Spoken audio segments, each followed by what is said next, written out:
안녕하세요. 자칭 K리그2 매니아 리영섭입니다. 요즘 K리그2가 이런저런 이야기로 참 시끄럽습니다. 오늘은 그 중에서도 저 자칭 K리그2 매니아 저 리영섭이 이걸 좋아해야 하나 싫어해야 하나 약간 애매한 주제로 이야기해 보도록 하겠습니다. 그동안 K리그2를 살펴보시면 신생팀이 계속해서 생겼습니다. 2013년 8개 팀으로 시작한 K리그2는 2015년에 이랜드그룹이 서울 이랜드를 창단하면서 K리그2에 참가합니다. 기업구단의 서울연고로 큰 주목을 받았고 올림픽 잠실에 있는 올림픽 경기장을 홈구장으로 삼고 또 가변석까지 세우는 등 친관중 정책으로 또 많은 관심을 받았습니다. 그리고 2017년 안산 무궁화가 아산으로 연고지를 이전하면서 안산시에서 안산 그리너스를 창단합니다. 이때 재밌었던 거는 K리그2 창단 멤버였던 충주 험멜과 고양 자이크로가 해체하는 사건도 있었고요.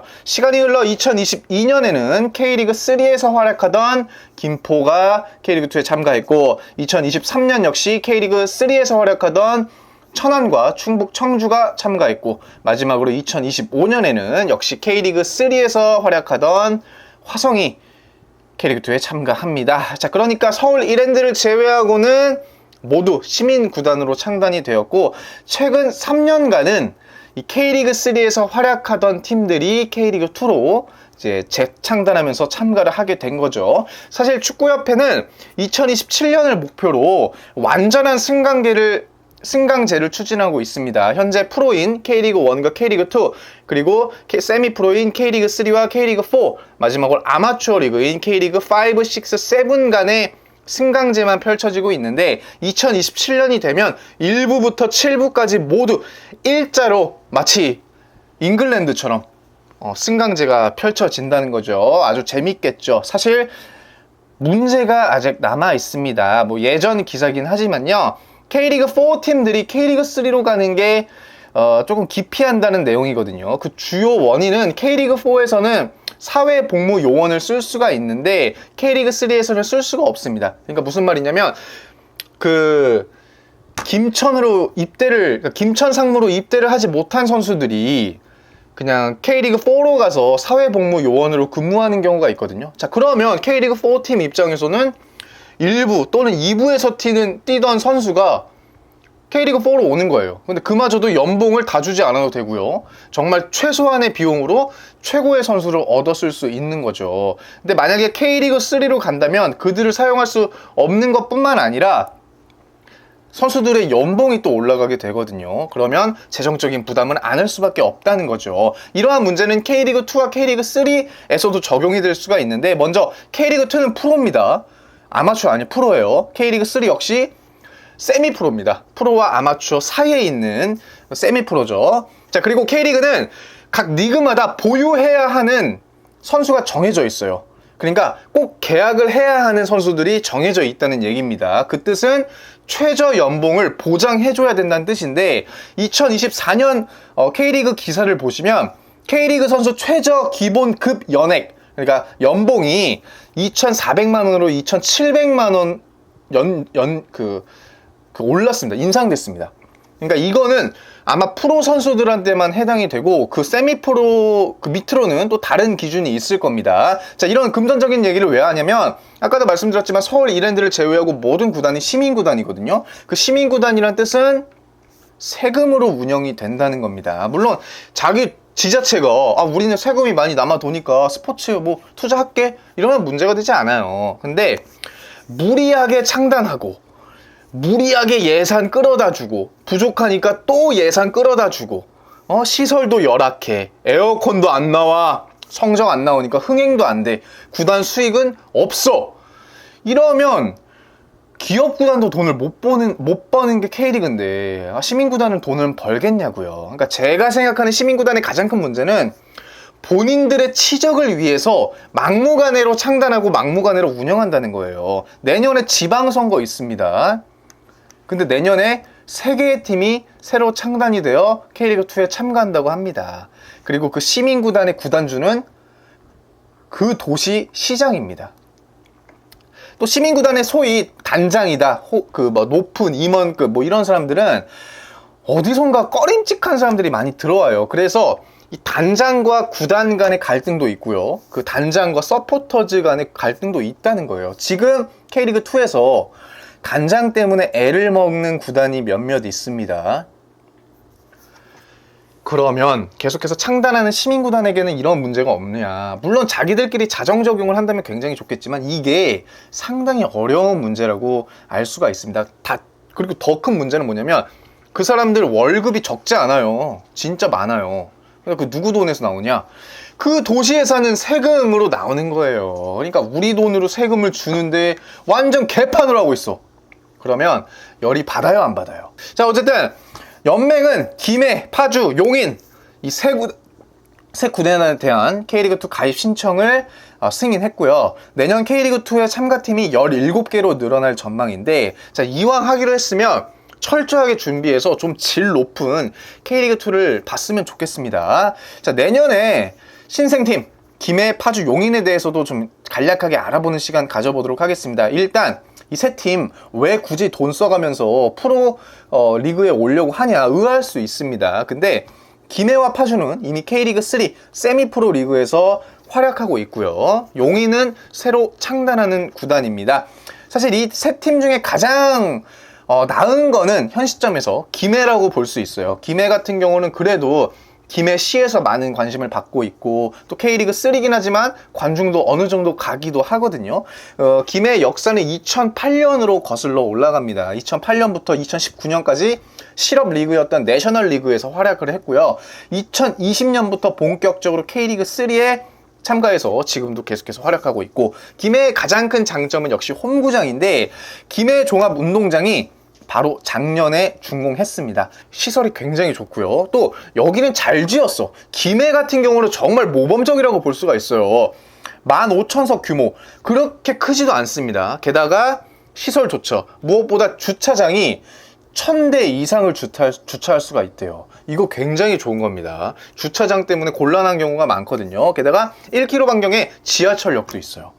아주 좋죠. K리그2에서 경남을 연고로 하는 팀이 지금 경남FC가 있잖아요. 그러니까 김해 FC가 참가한다면 경남 더비, 경남 더비도 굉장히 치열할 것 같아요. 저는 김해는 굉장히 긍정적으로 보고 있습니다. 왜냐면 경남은 경상남도, 그러니까 도 구단이잖아요. 시구단이 아니고. 근데 김해는 김해시에서 나오는 거니만큼 김해 시민의 어느 정도 이제 관심도 받을 수가 있고, 김해 시민이 또 50만이거든요. 그렇기 때문에 많은 관중몰이를 할 수 있을 거라고 보고, 여기는 시 예산을 보면은 2025년 예산이 전년보다 1616억 증가한 2조 2887억이에요.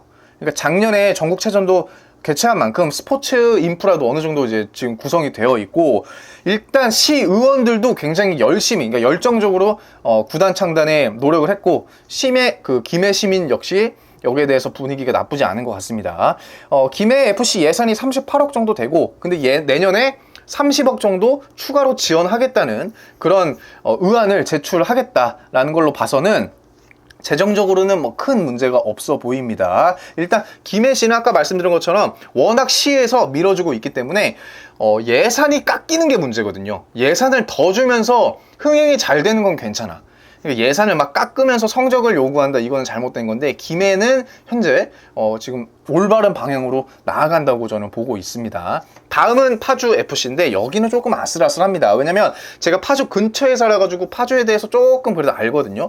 일단 현 파주 시장이 축구뿐만 아니라 무슨 돔구장 지어가지고 거기다 프로야구 유치하고 뭐 K-팝에 뭐 어쩌고저쩌고 하겠다라고 하고 있어요. 근데 되게 애매하거든요. 짓는 것도 뭐 어디다 이상한 데다 짓고 앉아있어. 그러면 접근성이 나쁘잖아요. 자, 파주는 김해와 다르게 K리그2에 이 부정적인 여론이 꽤 있어요. 그래서 이거 가입 신청서 내기 전에도 막 시에 그 어떤 사람들이 뭐 시민단체인가? 반대 이거 하고 서명 받고 다니고 그랬거든요. 그리고 파주 같은 경우는 이 파주 시민축구단이 2012년에 창단해가지고 아마추어 리그 거쳐가지고 2021년부터 K리그3에 참가하고 있습니다. 그러니까 어떻게 보면은 아마추어부터 착실히 걸어온 건 맞아요. 다만 올해 해체할 뻔했거든요. 그 2월에 이 내부 문제로 굉장히 시끄러워가지고 해체가 될 뻔했어요. 지금은 좀 정상화가 된 것 같은데, 이러한 문제점을 안고 있는 게 파주의 가장 큰 리스크입니다. 파주의 장점이라고 한다면 파주의 국가대표 트레이닝 센터 있죠. 거기가 이제는 국가대표팀이 거기를 쓰지 않으면서 비어있거든요. 그러면 파주 선수들이 거기를 클럽하우스로 삼아서 정말 최고의 시설에서 훈련을 할 수가 있는 거죠. 다만 파주 홈구장 같은 경우는 파주 스타디움, 거기가 2만 3천연석 규모인데 종합운동장입니다. 여기 위치가 굉장히 애매해요. 근처에 경의선역이 있긴 하지만 2km 반경에 있고요. 버스 배차 시간이 굉장히 깁니다. 여기 마을버스도 다니는 데거든요. 마을버스도 오질 않아. 굉장히 대중교통으로 가기가 힘든 곳이고, 파주에 GTX가 뚫리긴 했어요. 그래서 서울역에서 파주까지 20분이면 가거든요. 근데 문제는 그 파주가, 그러니까 GTX 있는 파주는 홈구장이 있는 파주라고 또 다른 파주예요. 완전 분위기 완전 다르고요. 거리도 완전 멀어요. 물론 자동차로 간다면 몰라도 대중교통으로 가기에는 끔찍해. 나라면 안 가. 그렇게 안 가. 그리고 경기장의 주차장이 너무 협소하대요. 그래가지고 만약에 많은 관중이 오기라도 한다면 그 일대가 정말 난리 날 것 같아요. 근데 거기까지 그렇게 안 갈 것 같다는 게 가장 큰 문제이고요. 파주의 인구가 52만이거든요. 뭐 그렇게 뭐 적은 편은 아닙니다만 올 예산이 2조 1,527억.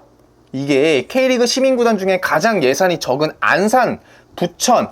안산이 축구 예산 운영비가 48억이고요. 부천이 한 49억. 여기서 뭐 플러스 좀 더 매덕 되겠지만 안산시 예산이 2조 2,597억이고요. 부천시가 2조 4,378억이에요. 그러니까 시민구단의 돈이 가장 적게 들어가는 안산과 부천보다도 시 예산이 적은 파주가 과연 축구팀을 잘 운영할 수 있을까에 대한 의심이 분명히 있고요. 실제로 이번 창단 과정에서 파주시 의원이 지적한 부분이 있습니다. 어느 지자체는 K리그2 진출 당시에 5년간 55억 원의 시 보조금을 받고 그 이후에는 자립구단으로 거듭나겠다라고 하면서 이 시 예산을 따냈거든요. 근데 매년 50억 이상의 예산을 받고 있습니다만 그마저도 부족해서 그 부족한 예산을 충당하기 위해서 계속해서 증액을 한다 라면서 이 파주 프로와에 대해서 굉장히 비판적인 의견을 냈어요. 그러니까 이것도 어느 정도 저는 일리가 있다고 보거든요. 가뜩이나 파주시 같은 경우는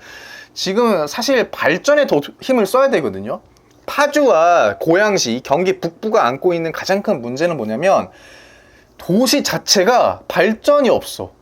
회사가 안 들어오기 때문에 일자리가 없어. 여기에 좀 더 힘을 써야 되는 실정에 지금 축구팀으로 예산을 쓰겠다라는 것은 파주 시민 입장에서는 굉장히 답답할 수가 있고, 지난해 파주 시민 축구단 예산이 24억이래요. 그 중에 23억이 파주시에서 나왔고, 근데 K리그2로 참가를 하게 된다면 이거보다는 훨씬 더 많은 돈이 필요하거든요. 최소 2배가 필요해요.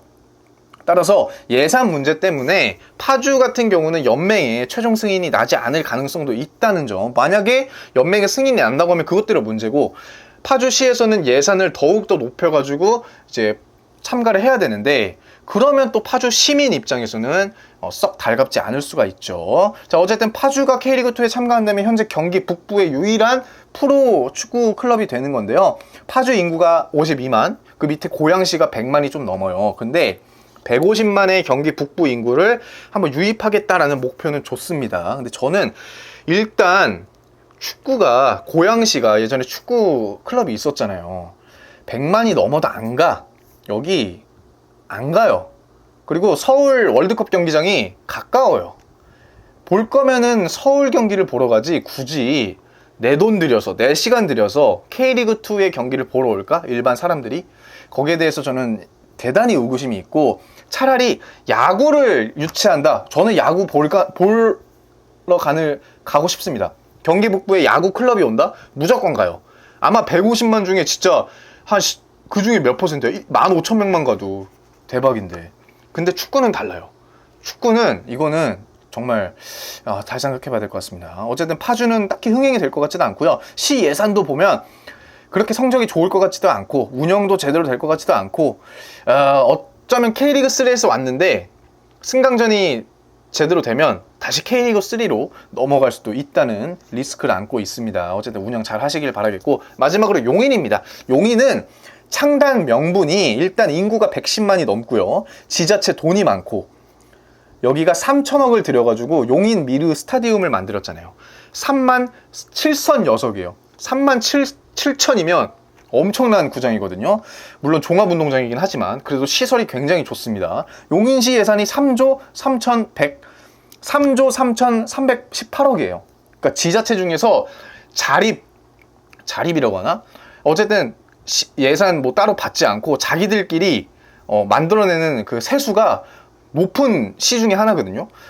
용인은 용인FC 운영비로 약 100억 원을 예상하고 있는데 그 중에 70억은 용인시가 부담을 하고 나머지 30억을 뭐 스폰서나 아니면 경기도 지원금 혹은 뭐 그 수익에서 메꾸겠다는 계획은 갖고 있습니다. 근데 이거 30억을 그렇게 스폰서나 이렇게 하겠다 이거 쉽지 않거든요. 근데 어쨌든 거기에 더해서 클럽하우스도 짓겠다라는 계획. 그러니까 용인시 자체가 워낙 돈이 많기 때문에 운영에 그렇게 큰 문제는 없을 거라고 봅니다. 사실 100억도 엄청나게 인천이 100억이 좀 넘나 그런데 만약에 100억이 안 되더라도 70억만 돼도 이거는 굉장히 많다고 볼 수가 있고, 그리고 이제 많은 용인 시민들이 또 찬성하는 분위기고, 용인의 가장 큰 장점은 역시 미르 스타디움 시설이 굉장히 좋고 웅장합니다. 여기가 되게 잘 만들었어요. 종합 운동장인데도 불구하고 시야가 또 나쁘지 않거든요. 근데 위치가 너무 별로야. 여기도 근처에 지하철역이 있긴 하지만 그 에버라인이 우리가 생각하는 그 지하철역이 아닙니다. 굉장히 이상해요. 너무 좁고 또 대중교통으로 가기도 빡세고, 여기가 주차가 정말 쉽지 않다고 하더라고요. 정말 최악이야. 경기 끝나고 나왔을 때 거기서 막 통제하고 하는데 진짜 개판이 따로 없고, 작년에 수원 경기 때문에 아마 많이 가보신 분들은 잘 아시겠지만 정말 힘들었습니다. 다만 용인에 그렇게 뭐 10,000명 이렇게 갈 것 같지는 않아서 조금 더 낫긴 하겠지만 어쨌든 교통이 가장 큰 문제라고 볼 수가 있고, 그럼에도 불구하고 가장 발전 가능성이 큰 구단이 아닐까. 워낙 지자체 차원에서도 투자를 많이 할 것 같고, 또 110만이라는 용인 시민들의 그 잠재력도 분명히 있거든요. 그리고 여기 되게 의욕적으로 추진하고 있어요. 클럽하우스를 짓는다는 건 정말 쉽지가 않은데 시 자체에서 의욕적으로 하고 있는 만큼 여기는 조금 기대를 하고 있습니다. 자, 어쨌든 내년에 김해, 파주, 용인이 참가한다면 K리그2의 17개 팀이 이제 승격 경쟁을 하기 위해서 정말 고군분투해야 하는데, 즉 승격 확률이 더더욱 낮아진다고 볼 수가 있죠. 만약 올해 수원과 인천이 승격에 성공한다면 더더욱